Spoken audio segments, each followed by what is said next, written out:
बढ़ते हैं। ऑपरेशन सिंदूर की जानकारी देने और पाकिस्तान के पाप का घड़ा फोड़ने के लिए भारतीय प्रतिनिधिमंडल दुनिया के अलग अलग देशों में इस वक्त मौजूद है और उनमें से एक प्रतिनिधिमंडल कल बहरीन पहुंचा, जिसमें फायर ब्रांड नेता असदुद्दीन ओवैसी भी शामिल हैं। और ओवैसी ने बहरीन में पाकिस्तान पर जोरदार प्रहार किया।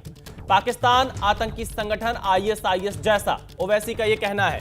ओवैसी ने कहा, यह पूरी मानवता के लिए खतरा है। आतंकियों ने कुरान को गलत ढंग से पेश किया। इस्लाम आतंकवाद के खिलाफ है। ओवैसी का कहना है, एक बेगुनाह का कत्ल पूरी मानवता को मारने जैसा। असदुद्दीन ओवैसी ने और क्या कुछ कहा, ये आपको सुना देते हैं। The truth is that these terrorist organizations have justified killing of innocent people in India, and they have out of context quoted Quranic verses. They have out of context quoted the hadith of Prophet Muhammad sallallahu alaihi wasallam. And in our opinion, there is no difference between these terrorist organizations in Pakistan and the ISIS Takfiri ideology. This we must remember. This is a menace to the whole humankind, and we have to put an end to it, because they have used religion to justify killing of people. And the whole world knows that Islam has condemned terrorism. Quran has categorically stated that killing of one innocent person, the Quran has not said killing of one innocent Muslim, it's killing of one innocent person is like killing of whole humankind. This, one must remember. Owaisi इतने पर ही नहीं रुके। उन्होंने पाकिस्तान को बेनकाब करने में और उसे वार्निंग देने में कोई कसर बाकी नहीं छोड़ी। ओवैसी ने कहा, पाकिस्तान अब दुस्साहस की सोचे भी मत। भारतीयों की सब्र की भी एक सीमा है। अगर कुछ किया तो जो होगा वो सोच से परे होगा। असदुद्दीन ओवैसी ने सीधे तौर पर पाकिस्तान को एक कड़ी चेतावनी दी है। India has all the wherewithal, and inshallah we have all the means to ensure the safety of not only the Indians but anyone who lives in India. Because if you see on the 9th or 10th of May, when Pakistan unleashed whatever it had, no amount of damage happened. Technology, all our warfare was able to stop whatever was thrown from a failed state like Pakistan. Our government has taken all the steps to protect the life and limb of every Indian, and this government has made very clear. Next time you take up this misadventure, it will be beyond what they are expecting. See, we don't want to reply in that way, but there is a limit to the patience of the Indians. You cannot go on and come into India and kill people.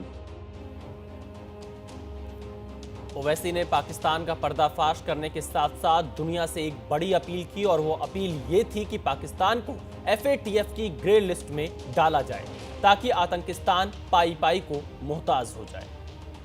Fact of the matter is that this problem emanates from Pakistan only. Unless and until Pakistan stops promoting, aiding, sponsoring all these terrorist groups, this issue will not go away. And India has exercised utmost restraint in dealing with this problem. Now I think so there is unanimity in our country, irrespective of whatever political affiliations we belong to. Yes, we have our political differences, but when it comes to the integrity of our country, it is high time that the neighboring country understands. And I would hope and request that the Bahraini government would help us in bringing back Pakistan in grey list of FATF. Because this money has been used to support those terrorists, and we had bombed those 9 terrorist sites. How is it that a designated terrorist is offering namaz-e-janazah of those people? I mean, there is a limit to this shamelessness. Inshallah, hopefully, we will see the end of this menace very soon. Bahrain गए प्रतिनिधिमंडल में BJP सांसद निशिकांत दुबे भी हैं और उन्होंने भारत का साथ देने के लिए बहरीन का शुक्रिया अदा किया, लेकिन साथ ही तुर्की और अजरबैजान को आईना भी दिखाया, जो सब कुछ जानने के बाद भी पाकिस्तान के समर्थन में दिखाई दे रहे हैं। ओआईसी में जो बहरीन है, जहां आप हैं, सऊदी अरब है और मैक्सिमम जो इस्लामिक कंट्रीज हैं, वो हमारे साथ ही हमेशा नजर आए।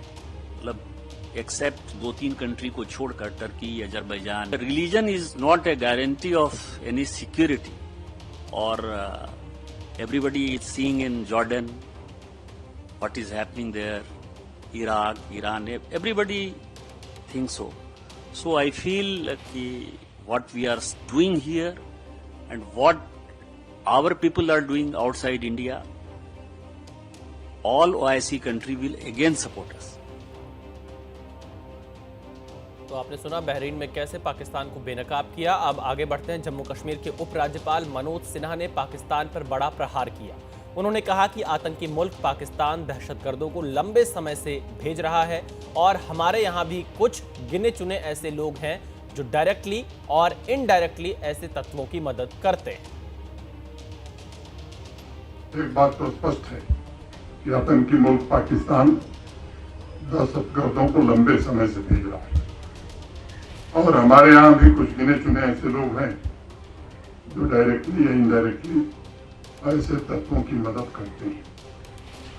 ये एक सच्चाई है जिसे स्वीकार करना चाहिए। पाकिस्तान सरकार और वहां की सेना के द्वारा भेजे गए आतंकवादियों को कहीं न कहीं तो खाद पानी मिल रहा है, कहीं दाना पानी भी मिल रहा है, कहीं न कहीं उन्हें मदद भी कुछ लोग पहुंचा रहे हैं।